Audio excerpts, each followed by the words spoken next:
आज आप सभी लोगों की कंसिस्टेंट स्टडी का 12th डे है और आज से स्केड्यूल में अच्छा खासा चेंज आने वाला है। मंडे से आपको चेंजेस देखने को मिल जाएंगे। मैं कोशिश करूंगा कि एप्टीट्यूड के टॉपिक भी इंक्लूड करूं, क्योंकि काफ़ी बच्चों ने बोला था कि डीडीए जेई की भी उनकी प्रिपरेशन हो जाएगी। तो मैं एप्टीट्यूड के टॉपिक ऐड कर सकता हूं मंडे से भी। दूसरा, संडे को हमारा फुल टेस्ट डे होता था। पिछली बार जो लोग पहले से क्वालिफाइड थे, मेंस जिन्होंने दिया था, उन लोगों ने फुल टेस्ट दिया था, बाकी सब ने रिवीजन किया था। लेकिन आज से, क्योंकि काफ़ी अच्छा खासा कवर हो चुका है सिलेबस 10 दिन के अंदर, वो भी टॉपिक्स मैं बताऊंगा कि कौन कौन से टॉपिक आपने कवर कर लिए हैं। तो लगभग अब आप बराबर लेवल पे आ चुके हो। तो अब बिगिनर या एडवांस कोई भी बच्चा हो, हर एक बच्चा कल को फुल टेस्ट देगा अपना संडे को, और अपने मार्क्स अपलोड करेगा जैसे पिछले संडे को बाकी बच्चों ने किए थे।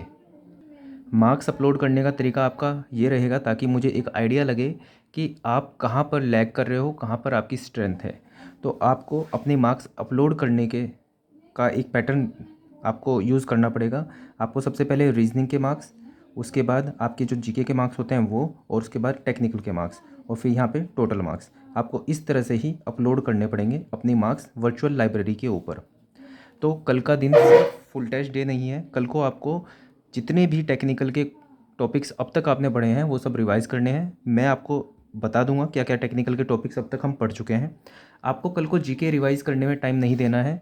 जो मंडे से स्केड्यूल में चेंज होने जा रहा है उसमें ये होगा कि अब मैं जो टॉपिक्स दूंगा, पहली बात तो कि अभी तक मैंने स्केड्यूल को थोड़ा सा और स्टडी किया तो उसमें मुझे ऐसा महसूस हुआ कि जीके की इम्पोर्टेंस लगभग लगभग टेक्निकल के बराबर आ चुकी है जो आपको टास्क मिल रहा है, जो कि मैं कभी नहीं चाहता हूँ कि दोनों को इम्पोर्टेंस बराबर मिले। टेक्निकल की इम्पोर्टेंस हमेशा से ही ज़्यादा होनी चाहिए जो आपका डेली का स्केड्यूल होता है। तो इसलिए जीके की इम्पोर्टेंस को थोड़ी कम करेंगे मंडे से। उसमें हम ये करेंगे कि दो टॉपिक आपको मिलेंगे, जैसे हिस्ट्री, ज्योग्राफी और पॉलिटी के मैं आपको टॉपिक्स दे रहा हूँ, तो मैं आपको दो टॉपिक दूंगा नए, और तीसरे टॉपिक में आपको मैं रिवीजन करने के लिए कहूँगा। जीके क्योंकि याद करना होता है, हर एक टॉपिक आपको भूल जाते हो आप, और ये काफ़ी लोगों ने पूछा भी था कि कैसे याद रखें। तो याद रखने का तरीका तो सिर्फ इतना ही है कि आपको बार बार उसको पढ़ना पड़ेगा, लेकिन आप अपने हिसाब से अपने आप से पढ़ो। ये थोड़ा मुश्किल हो जाता है कि आप कब क्या पढ़ो, कब क्या रिवाइज़ करो।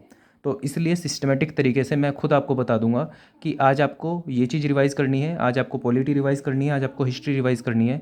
तो जीके का अलग से रिवीजन डे नहीं रहेगा।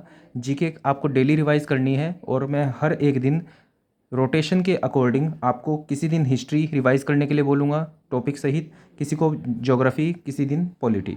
तो इस तरह से आपका रिवीजन भी चलता रहेगा, प्लस एक दिन में आपको सिर्फ दो ही टॉपिक नए करने होंगे, तो आपके ऊपर एक बर्डन भी नहीं आएगा ज़्यादा, और आप इतना टाइम इन्वेस्ट नहीं करोगे जीके के अंदर, और वो टाइम आप बचा के टेक्निकल को दे पाओगे, क्योंकि टेक्निकल को ही आपको सबसे ज़्यादा टाइम देना है।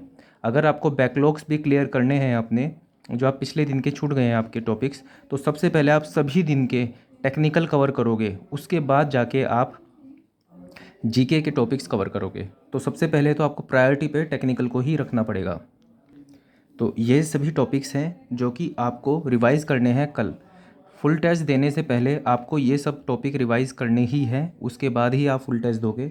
जो बिगिनर बच्चा है उसको तो मैं बोल ही रहा हूँ कि उसको पहले ये सभी टॉपिक रिवाइज़ करने हैं, तब जाके फुल टेस्ट देना है। क्योंकि अगर जो फुल टेस्ट में नंबर कम आएंगे तब आपको ऐसा लगेगा, कॉन्फिडेंस डाउन रहेगा आपका। फिर नहीं तो अच्छे से पढ़ाई करके दोगे, फुल टेस्ट में नंबर आएंगे तो और मोटिवेशन मिलेगा पढ़ाई करने का। तो जल्दीबाजी नहीं करनी है कि फुल टेस्ट सीधा दे के आ जाओ और बिना रिवाइज़ करे, तो ऐसा नहीं करना है। जितने भी ये सब टॉपिक्स आपने पिछले 10 दिन में पढ़े हैं, पहले उनको रिवाइज़ करना है बहुत अच्छे से, और उसके बाद आप फुल टेस्ट दोगे। इसी से आपको आइडिया लगेगा कि आपकी प्रिपरेशन किस डायरेक्शन में जा रही है। तो ये बहुत ज़रूरी है कि आप रिवाइज़ करके ही फुल टेस्ट दो। और रिवाइज़ करने का मैं एक सीधा सा आपको तरीका बता देता हूँ, क्योंकि चैप्टर्स इतने सारे हैं, आप 1 घंटे एक चैप्टर को भी दोगे तब भी आप पूरे चैप्टर्स रिवाइज़ नहीं कर पाओगे, और उसके बाद आपको 2 घंटे का फुल टेस्ट भी देना है। फुल टेस्ट कौन सा देना है वो मैं आपको अभी बताऊँगा। तो आपको क्या करना है, आपके पास कोई भी टेस्ट सीरीज़ होगी, आप जो भी टेस्ट सीरीज़ लेते हो उसके अंदर टॉपिक वाइज टेस्ट ज़रूर होते हैं, उसके अंदर सब्जेक्ट वाइज भी टेस्ट होते हैं, उसके अंदर चैप्टर वाइज भी टेस्ट होते हैं। टेक्स्ट बुक पे भी अवेलेबल हैं ये सब। तो आपको सिर्फ़ और सिर्फ ये जितने भी चैप्टर्स आपने करे हैं अभी, इन सब के टॉपिक वाइज टेस्ट देने हैं। जैसे प्रॉपर्टीज़ ऑफ मटेरियल पहला चैप्टर है, तो इसका आपको टॉपिक वाइज टेस्ट देना है कि जिसमें सिर्फ ये चैप्टर का टेस्ट हो। एसएफडी बीएमडी का टेस्ट देना है, डिफ्लेक्शन का टेस्ट देना है। इस तरह से आपको सभी चैप्टर्स के टेस्ट देने हैं जो आपने अब तक पढ़े हों। इसके अलावा जो नहीं पढ़ा है उसका भी देना चाहते हो, बहुत अच्छी बात है, लेकिन इनके तो आपको देने ही है।